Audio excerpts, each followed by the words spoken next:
Alright, so I've got some historical stock data in my Google Sheet, and let's say I want to highlight these prices in the close column green if they are higher than the prices in the open column.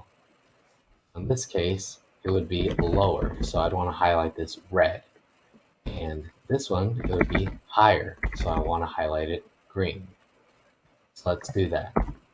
First thing you want to do is select your column that you want to format.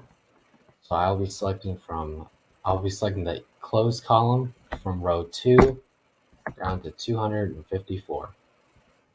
I'll then click Format and Conditional Formatting. I'll come over here and I'll click Custom Formula Is. I'll type in equals, and I'll do the closed column is in row E, so I'll do E2 colon E254. I'll then do the greater than sign. I'll do B2 because that's the column that I want to say if it's greater than. I'll do colon B254. I'll have that highlight in green. I'll click done.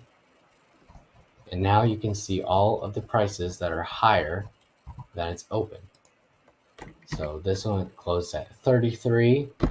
It's opened at 32, so it's been higher. So that's correct. All right, now let's make it for if it's less than the open price.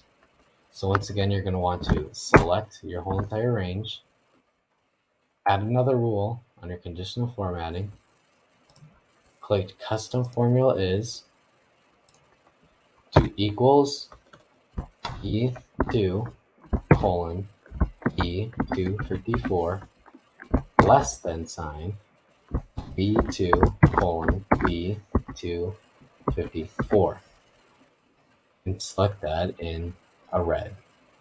Click done, and there you go.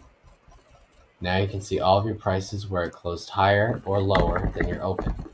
So closed lower, it's red, closed higher, it's green. And I also did a video of this in Excel, which I'll link in the description below. Go watch that video. All right, that's it.